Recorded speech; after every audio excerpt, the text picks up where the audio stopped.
Goeiedag en baie welkom by Woordspieël. Ons kyk weer vanoggend in die woord in om onsself in Christus raak te sien en toe te laat dat die Heilige Gees ons transformeer na daardie beeld van Christus wat ons in die spieël, in die woord raak sien. Dis wie ons eintlik veronderstel is om te wees.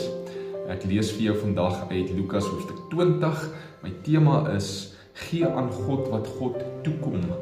Lukas 20 vers 22 tot 25 sê: Is dit korrek dat ons aan die keiser belasting betaal of is dit nie? Jesus het dwars deur hulle skelmstreke sien en sê toe vir hulle: Wys vir my 'n Romeinse muntstuk. Wie se beeld en opskrif is daarop? Hulle antwoord: Die keiser se.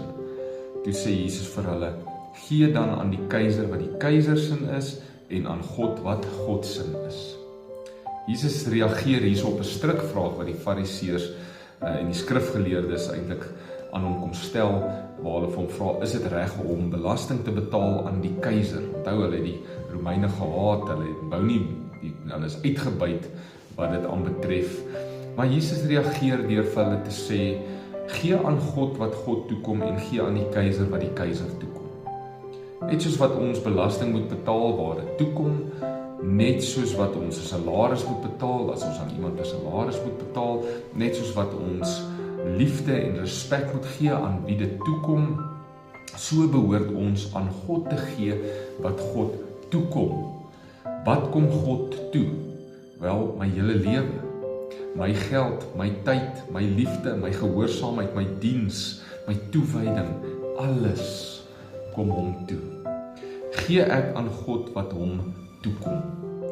Toe Jesus dit sê vir die Fariseërs en die skrifgeleerdes daarso toe, kon hulle eintlik niks sê nie, want hulle het geweet, hulle gee nie aan God wat God toekom nie. Hulle hou terug, hulle ontduik dit wat God toekom. Mag dit nie so wees met my en met jou nie. Ek is alles aan God verskuldig. Dit is my plig, maar eintlik is dit nie vir my moeilik nie, dit is eintlik my vreugde, dit is eintlik my liefdesoffer, om my alles aan God te gee, want dit kom hom toe. Ek behoort aan hom. Ek lewe nie meer vir myself nie. Ek lewe vir Christus. Kom ons bid saam.